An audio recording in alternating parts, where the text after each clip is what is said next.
Hello students, welcome to our channel শিক্ষার academy. আজ আমরা দৌড় প্রতিযোগিতা। উপরে ছবি দেখে নিজের ছকটি পূরণ করি। ছবি দেখে ক্রমপর্যায় বা পূরণবাচক অবস্থান ঠিক করি। সবার আগে পৌঁছেছে 37 লেখা জার্সি পরা মেয়েটি। সে হয়েছে প্রথম, ইংরাজিতে যাকে বলা হয় ফার্স্ট। দেখে মনে হয় এরপর আসবে, দেখো প্রথমে 37, তারপর 53, 5 10 53 লেখা জার্সি পরা মেয়েটি। সে হয়েছে দ্বিতীয়, ইংরাজিতে যাকে বলা হয় সেকেন্ড। দেখে মনে হয় এরপর আসবে, দেখো দেখে এটা 24, তাহলে 24 লেখা জার্সি পরা মেয়েটি। সে হয়তো হবে তৃতীয়, ইংরাজিতে যাকে বলা হয় থার্ড। দেখে মনে হয় এরপর আসবে,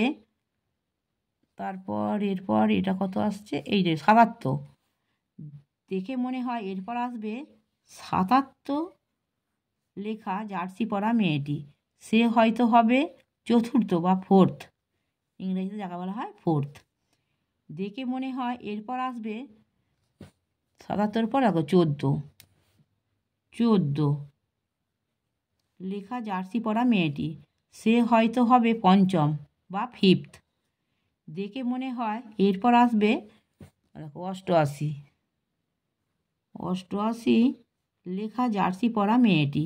সে হয়তো হবে ষষ্ঠ বা সিক্সথ।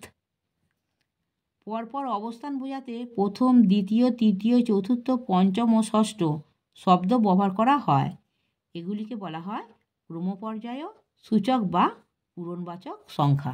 আমার পড়ানো যদি তোমাদের ভালো লেগে থাকে তাহলে এই ভিডিওটি লাইক করবে, বন্ধুদের মধ্যে শেয়ার করবে এবং আমার চ্যানেলটিকে সাবস্ক্রাইব করে বেল আইকনটি অন করে দেবে।